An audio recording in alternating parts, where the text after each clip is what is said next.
Chapter 11, in which Kazul is unwell and Cimorene makes a new acquaintance. Eleonora decided to return home by way of the path outside instead of through the tunnels because it was a nice day and she hoped the sun would dry her skirt. Cimorene watched her go, swinging her basket happily and humming a little, her confidence and good humor completely restored by the possession of the fat little packet of dried feverfew in her pocket. "I wish I had as little to worry about," Cimorene muttered, thinking of Warrug and the wizards.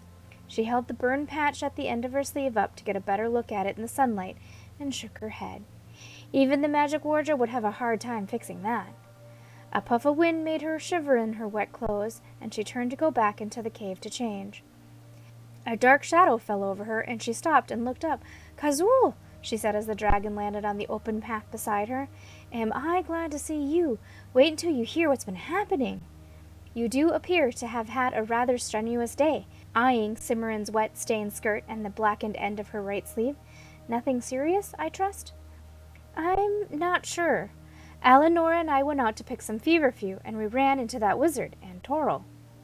"Where was this?" She pointed. "Up that way. There's a little round valley off to one side that looks as if dragons never go there, and—" "You found a wizard there?" She sounded deeply disturbed. "How did he get in? How did you get in?" "We climbed through a crack in a boulder," the princess said. "I don't know how Antorel did it. When he left, he was heading for the far side of the valley." "This is serious," she said, getting to her feet. "I better warn the king. He'll have to use the crystal now." "You better hear the rest of it first," Cimorene told her. "Antorel wasn't too happy to see us, but when he found out that Eleonora was Warrug's princess, he relaxed. He seemed to think that Warrug had sent us." "What?" Cimorene involuntarily stepped back a pace at the anger in Kazul's voice. "He thought Warrug had sent us," she repeated, and gave a quick summary of her conversation with Antorel. "Warrug!" Kazul's tail lashed, sweeping a small boulder from one side of the path to the other. "But Warrug's not a fool, and only a fool would let a wizard into that valley, unless he was sure they didn't know." "What was Antorel doing?" "Cutting plants. Or rather, cutting a plant. It didn't look as if he took more than one." "He wouldn't need more than one if it was the right one," she said tensely. "What did he pick?" "It was a prickly-looking purple thing with saw-edged leaves," Cimorene told her, reaching into her pocket. "I didn't recognize it, but I thought you might, so I brought a piece back for you to look—" "What?" she roared. Flames spurted from the dragon's mouth, enveloping Cimorene. Steam hissed from her wet skirt, and the thin material of her sleeves vanished in a crackle of sparks. The handkerchief-wrapped spray of purple leaves, which she had just taken out of her pocket to show Kazul, disintegrated into a dark, greasy-looking cloud of smoke. Cimorene stared at the ashes in her palm, feeling very, very glad she had decided to test the way fresh feverfew would work in the fireproofing spell. She felt a little warm, and her clothes had been reduced to a few charred rags, but that was nothing compared to what might have happened. "Now I understand why Eleanor ran out of feverfew," she muttered. A puff of wind brushed Cimorene's arms, and she heard a choking sound from Kazul. She looked up, expecting to find the dragon laughing at her remark, but her eyes widened. Kazul's head was thrown back, and her mouth was wide open, giving Cimorene an excellent view of the dragon's sharp silver teeth and long red tongue. Cimorene skipped backward out of reach. Then she realized that the dragon was gasping for air. "Kazul, what's the matter?" "The smoke," Kazul coughed. Her voice was so hoarse that it was hard for Cimorene to understand what she was saying. "What can I do?" she asked, trying not to feel frightened. "Green jar, shelf in the last treasure room," she managed between coughs. "Hurry!" Cimorene was already running through the mouth of the cave as fast as her feet could carry her. She did not even pause as she snatched up the lamp from the floor, just inside the door. It seemed to take forever to get through the twisty passages and the first two caves full of treasure. She skidded to a halt in the doorway of the third room and stood panting, scanning the walls for the shelf and the right jar. She found it quickly and ran back at once, the jar clutched tightly in her right hand. The sound of Kazul's coughing grew louder as the princess sped back the way she had come. At the mouth of the cave, she paused and set down the lamp, then unscrewed the top of the green jar. Inside was a thick emerald-colored liquid about the consistency of honey. She looked out at the dragon. The dragon's head jerked back with each cough. The scales on her neck was beginning to turn pink around the edges. For a long, careful moment, Cimorene studied Kazul's movements. Then she leaned back and threw the emerald liquid, jar and all, into the dragon's open mouth, just as Kazul took another gasping breath. It landed on her tongue, and the dragon's mouth closed. She swallowed convulsively. Sudden silence descended. "Are you all right now?" she asked after Kazul had taken several deep breaths without a renewed bout of coughing. "I will be," she said. She sounded exhausted, and her movements as she slid into the cave were slow and uncertain. "What happened?" she asked, backing out of the way so that Kazul would not have to exert herself to go around. "I got a breath of the smoke when the plant in your hand burned," she said as she settled to the floor just inside the entrance. "Lucky it was only a breath. I'll need a few days of rest, but that's better than being dead." The princess stared at her, appalled. "What was the plant?" "Dragon's bane," said Kazul, and her eyes closed, and she slept. Kazul continued to sleep for most of the next 3 days. She woke only long enough for Cimorene to pour a couple of gallons of warm milk mixed with honey down her throat from time to time before she lapsed back into unconsciousness. She was worried, but there wasn't much that she could do. Sick dragons are too large and heavy for normal nursing to be of much use. On the afternoon of the 3rd day, she woke up completely for the first time since her collapse.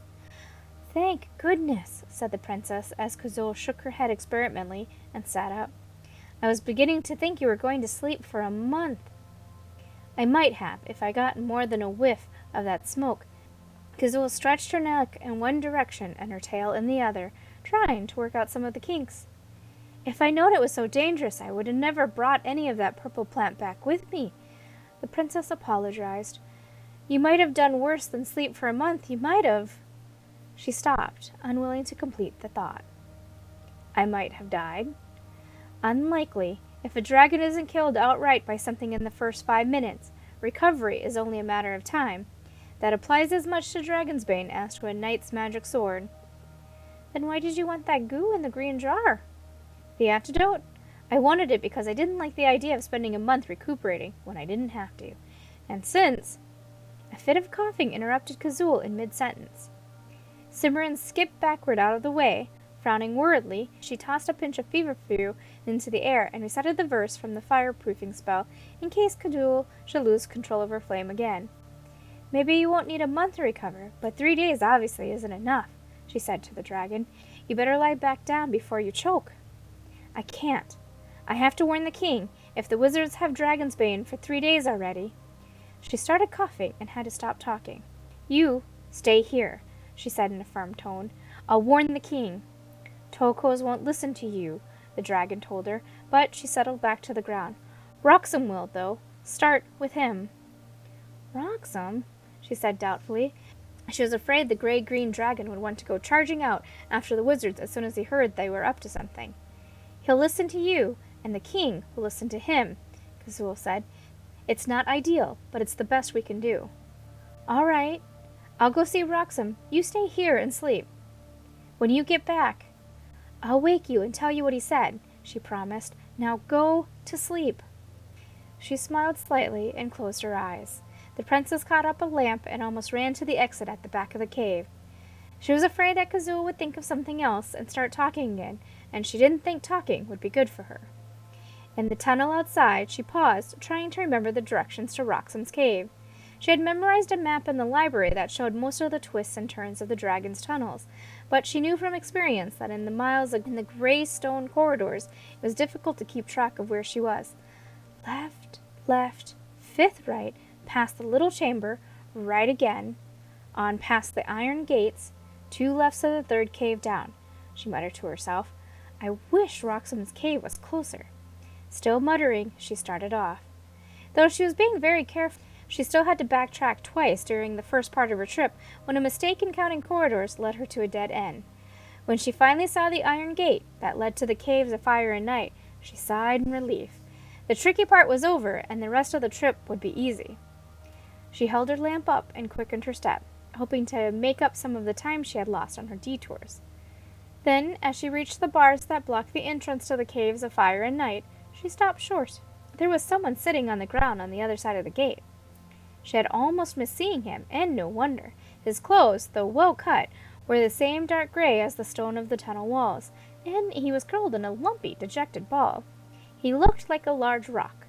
If he hadn't moved his hand as she passed, she would have never realized he was alive.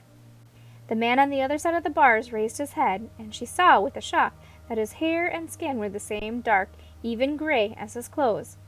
His eyes, too, were gray, and their expression was apologetic. Forgive me for startling you, the man said, climbing ponderously to his feet. I didn't see you coming. He made a stiff, formal bow. Who are you? She demanded. And what are you doing in there? I'm a prince, he said in a gloomy tone, and I'm reaping the rewards of my folly. What folly? He sighed. It's a long story. Somehow they always seem to be long, the princess said. You haven't come to rescue me from the dragons, have you? Because if you have, I'm not going to let you out of there. I haven't got time to spend an hour arguing today. I have no interest whatsoever in dragons, I assure you, he said earnestly. And if you would let me out, I'll be extremely grateful. Who are you, by the way? Cimorene, princess of the dragon Kazul, she told him. She studied the prince for a moment and decided that he looked trustworthy.